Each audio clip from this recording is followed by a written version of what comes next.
I'm not really sure how to begin this video. On one hand, I could be like, all right, I'm very excited because this is probably going to be the last video on building this system. We're going to get the Hardline water cooling installed and we're going to fill the loop and it's going to be very fun and dramatic. On the other hand, this is like my 5th or 6th video on this project so far. There have been plenty of things that have gone wrong. We've had product failures with like a defective graphics card. In the most recent video, I was attempting to get the Hardline stuff installed and just ran into a bunch of difficulties, especially in this upper right quadrant of the case. And as I've been going through this project, I've been trying to just make one video out of each single day's work to kind of show the level of effort and the time that it takes to build something like this with a lot of custom work going into it. So I guess take your pick for the intro. We're really excited to finish this project off, or prepare yourself, more things are going to go wrong. Excellent! Corsair's new A500 dual-fan CPU cooler features quad direct contact copper heat pipes, an intuitive slide and lock fan mount system that allows for variable height for DRAM clearance, and will run cool and quiet with the 2 included ML120 fans. Installation is painless thanks to the hold-fast retention system, which supports all modern desktop sockets, and it comes with Corsair's high-performance XTM50 thermal paste pre-applied. Click the sponsor link in the description to learn more. So this case is called the Spectre 2.0. It's by Singularity Computers. They're based out of Australia. It is a very expensive case with a $1,200 base price, but it is also a case that is pretty unique in the stuff that it's able to do. Like, for instance, the entire back plate of the case, more or less, is a massive acrylic panel that includes a distro plate with pretty much a reservoir integrated into it, a pump mount down there at the bottom, special channels to help you route your tubing and your coolant from the front to the back of the case or vice versa. And it's also got some optional accessories, some add-ons, such as this front distro plate right here, or I don't know if I want to call it a distro plate. I guess technically it is. Basically it's just a pass-through. You got an inlet and an outlet, or vice versa, up there at the top, and it cycles your fluid through that, so from the front of your case you can see that. This is also potentially going to block off some of the airflow for the front intake fans, but it does have some gaps here along the edges, as well as some channels cut in this secondary acrylic piece that it sort of mounts through. So hopefully that will not be an issue, but the challenge really for video, or the last video on this, was taking the inlet and outlet up there, connecting it up with this front radiator, and then passing it back to resume the rest of the loop back here at the top of the reservoir. As you can see, I do have those tubes pretty much connected up. They have not been leak tested yet. I'm gonna say I have maybe 85% confidence in these not leaking once we actually do a leak test. I did do a blow test on them and they seem to be okay for that. But the reason this video is not part of the video before it is because this bend right up here took probably about 3+ hours to get right. And that is because after measuring out where it needed to go from there up to this piece right over there, I had to bend the tube, which is about a 90-degree bend, and then I had to cut the ends to the proper length. And then I had to remove this entire front piece with the distro plate and everything, which has 5 mounting screws along the side. These mounting screws have to be held on by nuts on the other side. Because I was popping them in and out so often, we came across issues like the paint starting to chip off on the lower one down here. But overall, it was just a massive pain in the butt to get that entire assembly in there with the tube, line up the tube, try to get it into the fittings, actually tighten down the fittings so that they were relatively compressed on there to the point where I don't think there's going to be leaks. And then discovering, oh no, the tube was still too long here, or like then I cut it back and repositioned it and then suddenly it was too short. The one thing I will say, if you're doing a bend like this, is potentially get something like some pipe cleaners so you can route it through there and kind of bend it to shape so you can fit it in there, get it out, and then bend a tube to match it. Or if you're just doing a bend and then you realize that the bends that you were doing, which you were so happy about and so pristine, has suddenly ended up being too short, try to make lemons out of lemonade, or lemonade out of lemons, however that goes. So what I did with this bend, which was the original bend that ended up being unfortunately too short, was I just drew a little arrow down on that end indicating that this end needed to be about 1/4 of an inch longer. And then I did a second bend that I lined up with this, and then I was able to cut it much more precisely to where it needed to be. Even after doing that, I did another installation, got it in place, and then I had to pull this entire assembly off one more time to cut it just a tiny bit shorter, because it's always best to go a little bit too long rather than too short. And finally, got that tube installed. And then at that point I was like, we're out of time. It was already a 2-day video. We need to cut this off. and that's why we're continuing today with the rest of the bends. Continuing the theme of everything with this build being more complex and taking more work than expected, all I need to do before I get those hardline tubes bent and installed is make sure that the vital things are plugged in that need to be plugged in, which includes 3 front fans, 3 top fans. There's an RGB LED strip along the top, and then we have front panel connectors as well as a Molex plug for the pump unit. My plan was to get the RGB connected and then get the fans figured out. These top 2 fans I had already connected to one of the CPU fan headers using a very short 2-way splitter, and it was short enough that it was just able to reach the plugs on these Noctua Chromax fans. These fans actually only have a very short little 4-pin connector coming off of them, and then Noctua gives you a bunch of fan extensions, so that actually makes it pretty convenient to plug in short connectors if you're building in a case like this that has not a lot of place to hide cables. The RGB strip, meanwhile, has a 4-pin connector, so it's a non-addressable RGB strip, but the header that Singularity PCs is using for that is actually split 2 ways, so you can use it as a pass-through, but it uses a fan header, a 4-pin standard fan header on one side, and then the 4-pin RGB connector on the other side, which means you have to use the included cable if you're not going to build your own cable if you want to go from that fan header to the RGB cable, and that included cable has some pretty heavy, thick heat shrink on it, which means if you're coming off of the motherboard like this, you're going to need to angle it and stretch it a little bit. So 2 issues with that cable. One was that on the fan side of it, one of the pins was not plugged in all the way. It actually backed out, so in order to get that pin to feed it up all the way, I actually had to cut off all of the heat shrink just to get at it to sort of reconnect it properly. Now I have replacement heat shrink, but since I don't have the capability to go in and remove and replace these little 4-pin fan headers, I don't have the proper tool for that. I had to stick with their provided cable and just sort of figured out a way to get some heat shrink, cut it into strips and wrapped it around and held it in place with zip ties and tried to heat shrink it a little bit here and there. It's not the best or the prettiest solution, but fortunately it's tucked up there, so the only place you can really see it is if you're looking very closely from this side of the case. And chances are I'm the only one who that's going to be an annoyance to long term, so I think I've got it okay for now. The other side of the cable though, because it did have that really thick heat shrink on it, I was trying to work it around here to tie it in with the little fan splitter that I had for this upper fan, and then I realized this upper fan unplugged on the fan side, and then I realized there's no way to get up there, to get at it, to reconnect it.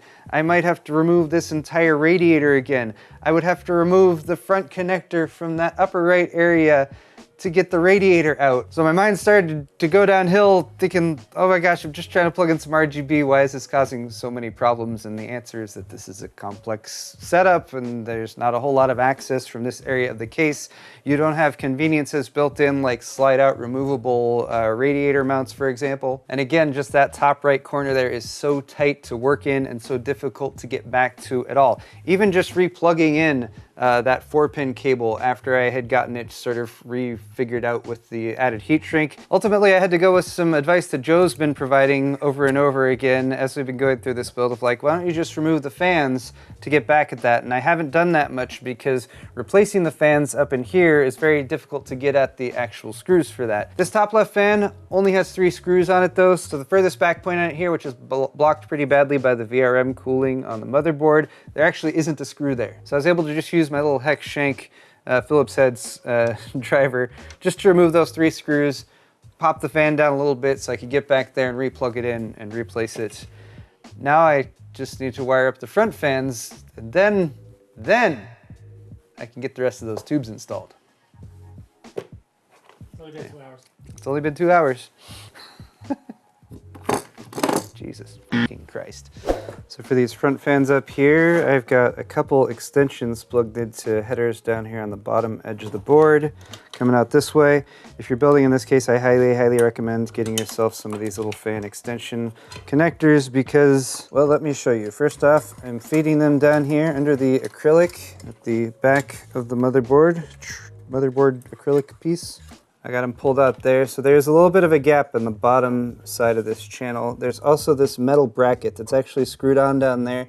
This provides a little bit of cable concealment for the cables that are channeled back here from the front of the case, but it's really blocked off right in this corner. There's not really a very good way to pass stuff through right there. So that is why I'm taking them here, just feeding them all the way along the back, down and under, and then I can just kind of tuck them under that. And from there I can just feed them back up to the inside of the case, I guess would be what that is, and then get up there to my fan connection points.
All right, guys, it has been not a full day, but probably 18 or 20 hours, and the loop has been running, and we don't have any leaks. That's really good news.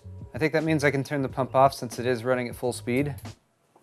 It does make a bit of noise at full speed, but once it gets a PWM signal, it will regulate the speed, and it will be much more reasonable when it comes to noise output. Now, all I have left to do is to pack the power supply down in here at the bottom, and then power the system on under its own power. Then I'm going to record at least a couple shots of some sexy B-roll footage for you guys. I need to point out right here that this upper left bend here, going from the CPU block to the top rad, I've already decided I'm not going to be keeping. I'm going to swap that out. So yes, I do have another follow-up video on this build still coming at you, and in that video I will include fixing up that last tube. I'm going to get some special coolant from Thermaltake. They're already on the horn for that, so that should hopefully be arriving soon. When I do that, I'll be able to drain the loop completed, so then I can talk a little bit more about the case as a whole, having gone through the entire build process as well as the drain process. I do have a lot of feedback on this case, but I'll be talking more about that in the follow-up video. I want to get a different NVLink SLI bridge here that matches a bit better, and then I guess the bits power quick disconnect fitting on the back, I'm going to get a complete one of that so I can actually use that to drain. Speaking of draining and getting special fluid, I'm also going to spend a little bit of time talking about system prep and hopefully using some products to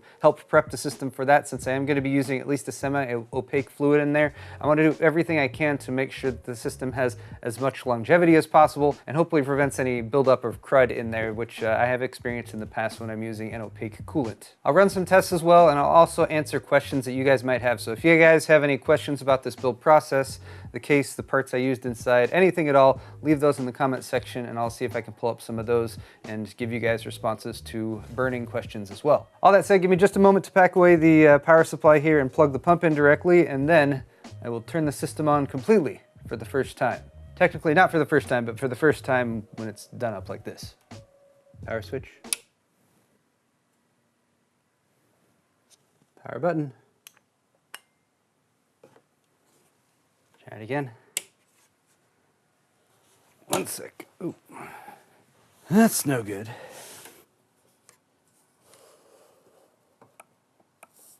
Sad face.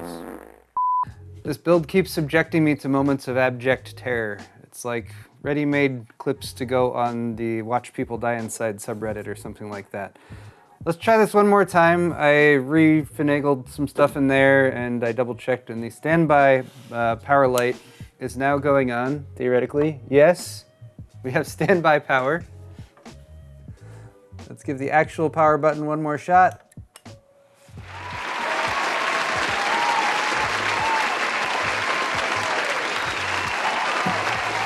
Well, ladies and gentlemen, I think that is going to do it for this video. There it is, my Spectre 2.0 build. It is assembled. It appears to be functional.